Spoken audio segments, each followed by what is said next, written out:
Okay, religions of the world, an overview. What are the major religions of the world? Take a moment and think about the religions you're familiar with. What would you include on a list? Judaism, Christianity, Islam, the three that might come to mind immediately. The Baha'i faith and Zoroastrianism, two religions you probably would never have thought of. Hinduism and Buddhism, another two that might have come easily to mind. But how about Sikhism or Jainism? Another couple of religions you might not have even thought of. Taoism, Confucianism, Shinto. You'll notice these religions are in two separate lists, and that's done intentionally. The religions on the left are Western religions, and the religions on the right are Eastern religions. And those first four, Hinduism, Buddhism, Sikhism, Jainism, those all have their origins in India. Taoism and Confucianism are found primarily in China, and Shinto is a distinctively Japanese religion. So, something to think about at this point. Which religious traditions or religions do you know the least about, and which ones do you know the most about? Probably your own at that point. Think about what you know about these religious traditions and how do you know it? How did you come to know about it? Which religious tradition or religion would you like to know more about? Do you have friends or relatives who are part of a religious tradition other than your own? These are some questions that you might address in your introductory reflections or your Religion and Me paper, the beginning of the semester. What about religion statistics? Which religions, what is the history of religion? When did the various religions start, and where can they be found? So as you're viewing this PowerPoint, you can click here and actually watch this in motion, and you may also find that I've put this in the course site itself, so you can find a direct link there. Religious demographics, another interactive resource. Which religions are the largest and the smallest, and where can they be found? There's a link in the course site for that as well. And what about which nations have the most of any given religion? Which nation has the most Christians and Muslims and Jews and Buddhists and Hindus? theorta.com is a resource that will allow you to take a look at those. But we'll just move on with the PowerPoint at this point.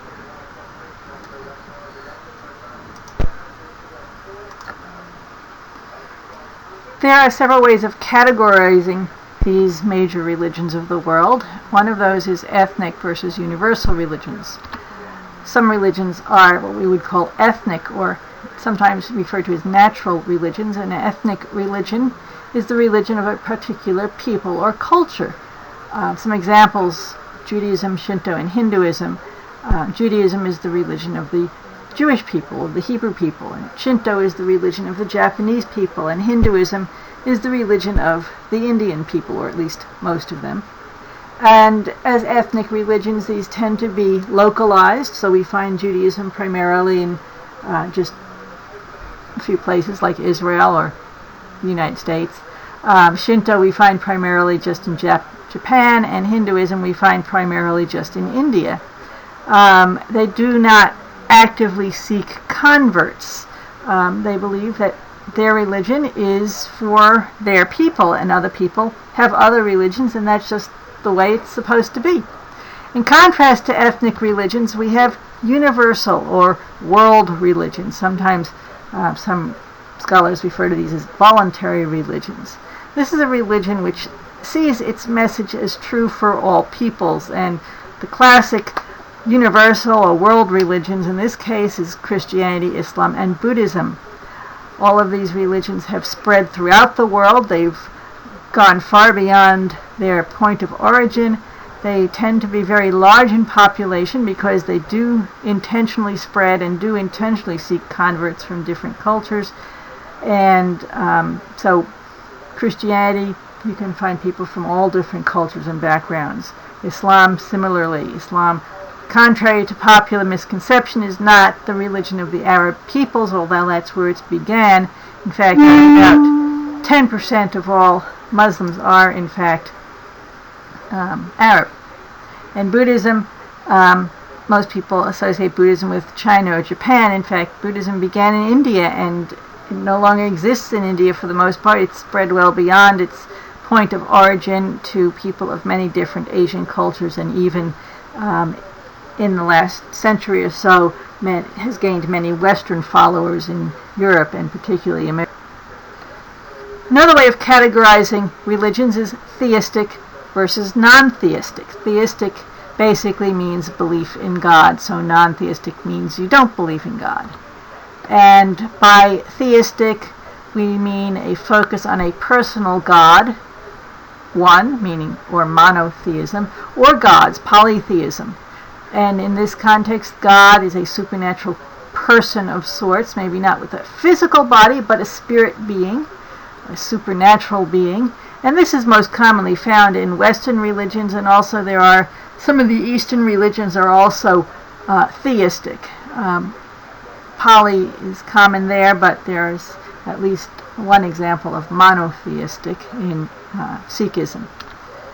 Non-theistic religions, they do believe there is an ultimate reality or an ultimate goal of the religion, but this does not involve a personal God. So we're talking about an impersonal ultimate reality, like a force or an energy of some sort.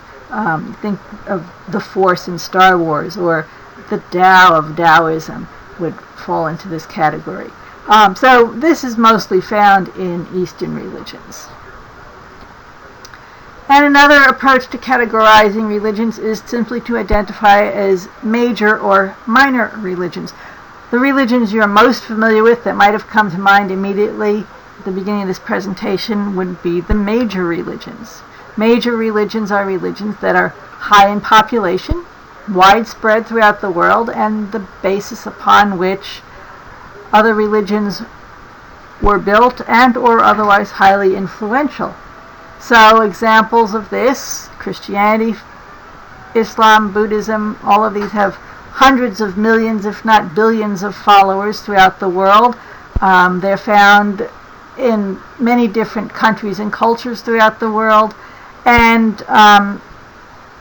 the basis upon which other religions were built, Judaism falls into this category.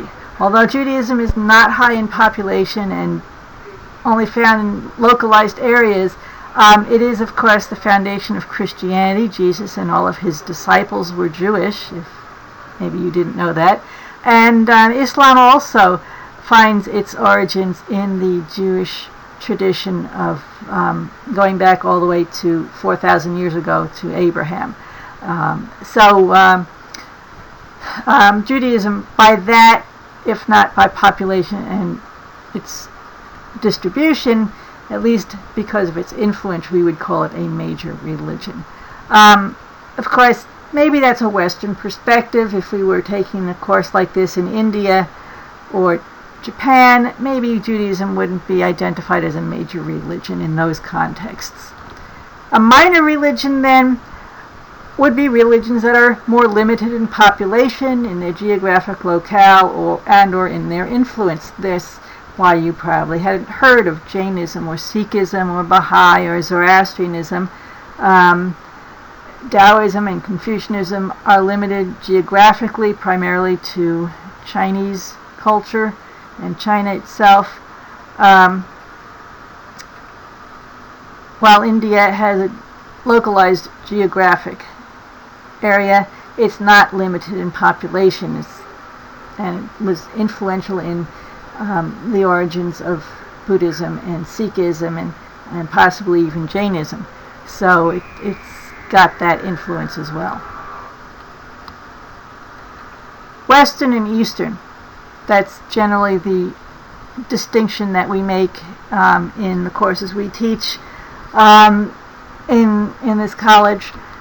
Western religions, in general rule of thumb, are religions that developed west of the Ural Mountains, so essentially in the Near East and Europe, and these include Judaism, Christianity, Islam, the Baha'i faith, which developed in Persia, or what's now known as Iran, and Zoroastrianism, which also developed in Persia. Interestingly, the Baha'i faith is a relatively new religion developing in the 19th century in Persia, while Zoroastrianism is thousands of years old, but also originating in Persia. Eastern religions, then, are religions that developed east of the Ural Mountains, basically in India, China, and Japan. So from India we have Hinduism, Buddhism, Sikhism, and Jainism, and in the Far East, China and Japan, we have Taoism, Confucianism, and Shinto. So Eastern and Western is more a reflection of the point of origin, not necessarily where the religions have spread to. Many of my students think of Islam as an Eastern religion, and it certainly does spread in many areas in Asia, or east of the Ural Mountains, but it's also found in Africa and throughout the Near East or the Middle East. So in those tokens, it falls in the Western area. So geographically, Islam bridges the gap between East and West, but ideologically is the real key to East and West. All of the Western religions share a similar ideology or worldview. They are all monotheistic. They all believe that we live one life and then God judges us as worthy of heaven or hell or some similar afterlife. Eastern religions share other very different ideologies. In India, all of the Indian religions believe in reincarnation and karma. So we live many lives, and ultimately we seek to get out of that repeating cycle of birth and rebirth. And Taoism, Confucianism, Shinto in the Far East, their ideology is sometimes quite different from each other, but even vastly more different than the Western religions. So when we think East and West, the focus really should be on ideology.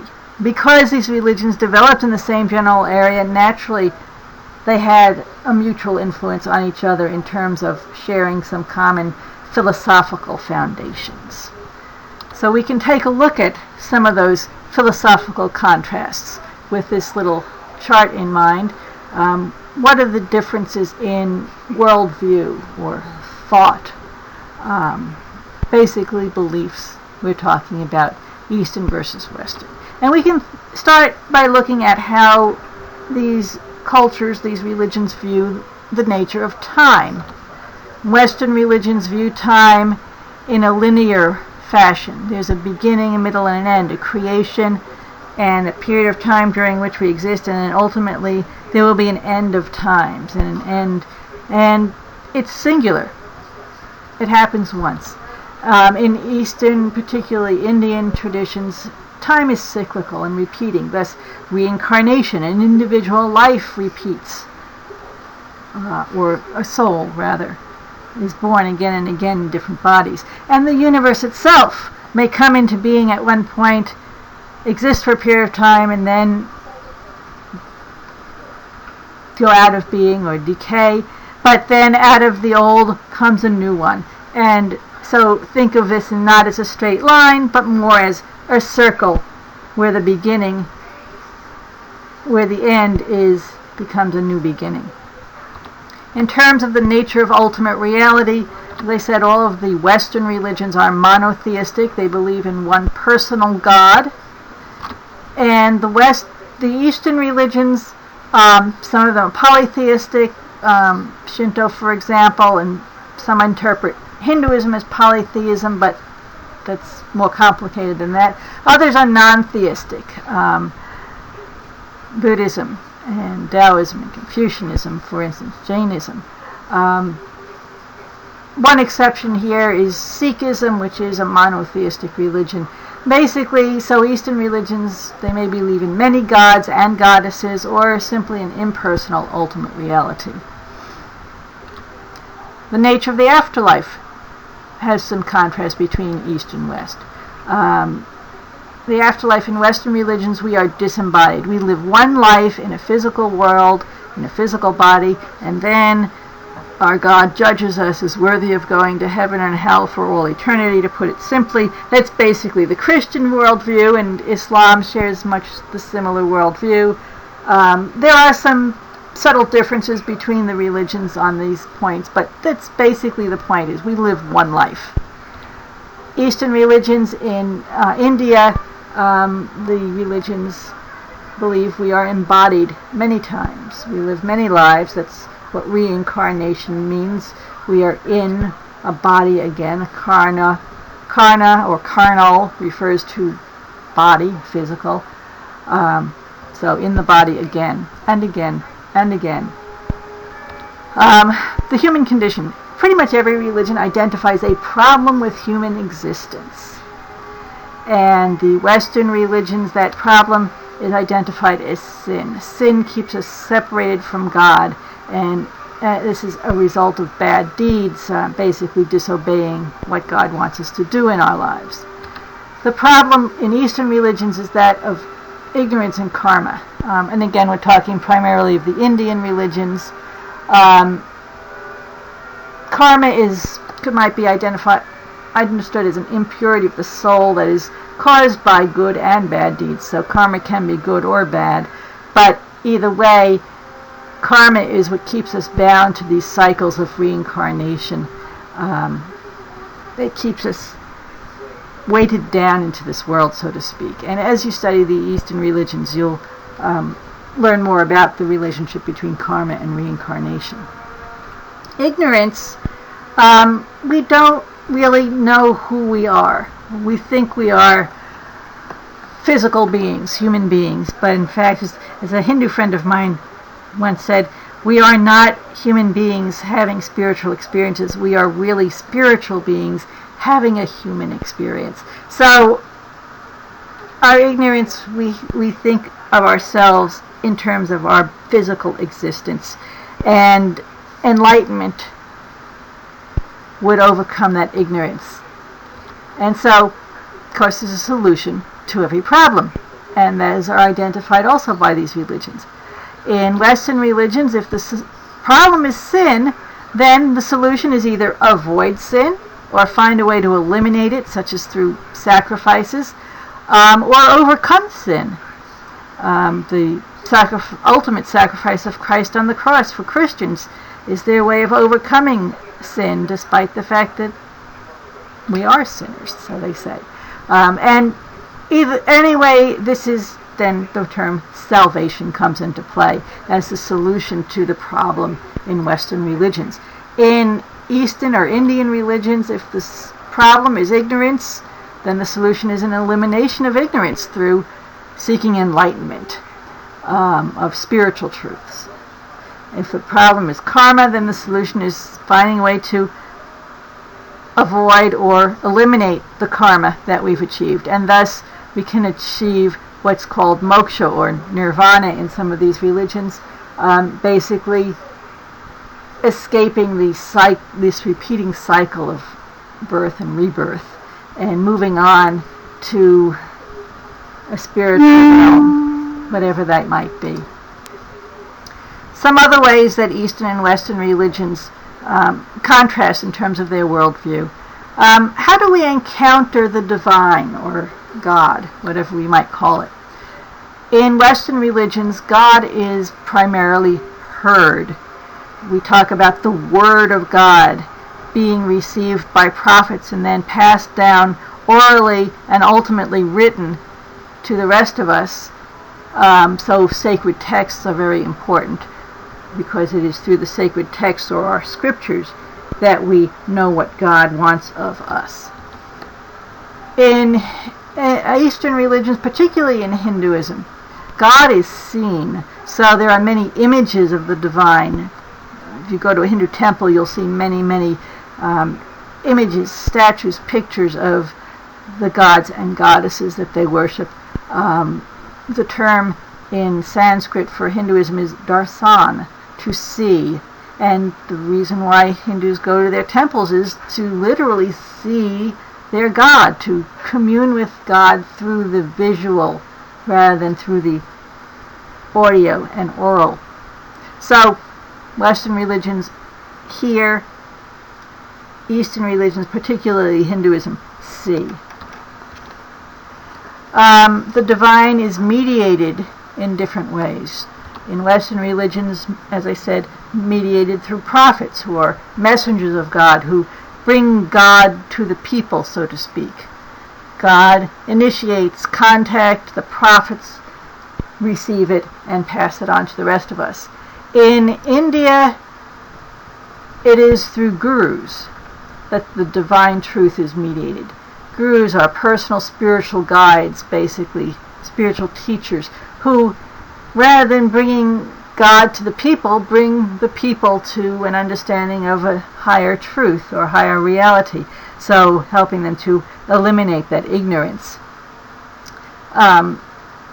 Essentially, the way we move from where we are to where we want to be goes in an opposite direction. Western religions, God comes to people. Eastern religions, the people pull themselves up toward the divine through study and learning. How is the divine revealed to us? How do we achieve enlightenment in these religions? Western religions, God is revealed in the world through miraculous historical and relational events. So God is supernatural, but by speaking to us through prophets, or coming for the Christian in the form of Jesus the Christ, these are miracles. And we perceive the divine when something miraculous happens. We know that God is present. So history plays an important role, particularly in Judaism, where they see God periodically acting through historical events to reveal his pleasure or displeasure with his chosen people. And God seeks a relationship with his people. So, but ultimately God is above and beyond the natural. And this is the contrast then. In Eastern religions, the gods are generally revealed in nature. The many polytheistic religions, the gods are nature deities. They are in charge of various forces of nature. And the divine is worshipped through nature. Trees, mountains, rivers, those are identified as sacred and imbued with divine energy. And truth is also revealed, abstract truths are revealed to the mind through wisdom and philosophical ideas. So here we see this contrast. When we study Western religions, we focus on the history, and the historical development of these religions is very important. When we study Eastern religions, we start out looking at the philosophy, the ideas that these religions teach about the nature of reality and the nature of the self. And that then leads us to our last point of contrast. What is the relationship between the self, the human self, and God, or the divine self? In Western religions, this is essentially dualistic. Martin Buber, a 20th century Jewish theologian, wrote a book called I and Thou. And the title is very revealing. I, the human, and Thou, the divine, or God. We often refer to God as Thou. And the point being that God is a person, a Thou, not an it. It's not I and it. But also the and separates the I and the Thou. The and puts a distinction between the human I and the divine Thou. There's only one example in all of Western religion where the human and the divine are commingled, and that, of course, from the Christian perspective, in the person of Jesus Christ, who is both human and divine, from the Christian perspective. The Eastern religions make an identity, ultimately, between the self and God. The statement here, "that art thou," is a quote taken from one of the Hindu philosophical texts, the Upanishads, which, if you're studying Hinduism, you'll learn more about those texts. But "that art thou" is saying that ultimate reality, that highest reality, is you. You are it. And realizing that, making that connection, that sense of identity between yourself and the higher self or soul of the universe, as it were, is the moment of true enlightenment, of eliminating that ignorance that, in fact, we are spiritual beings, merely having a human experience, rather than thinking in terms of a human being that is simply seeking to relate to or connect with the divine. We are gods. Maybe that strikes you as a little presumptuous, but we are divine beings, and it can be a very empowering concept. So, in closing this presentation, when you think about what you find most interesting or surprising in this information, what were you most confused by? What would you like to know more about? And always, when you address these questions, think, why? I want to know about this because I found this very interesting or surprising because this was confusing to me because. So later in the course, as you go through your studies of each religion, I ask you to write response and reflection papers. And this is the basic question, is to think about what you learned, how you're responding to it, and go deeper by answering that why question. What do you think? And why do you think it? That's the sort of thing that I would want to be seeing when you're writing your response and reflection papers after your study of each of these religions.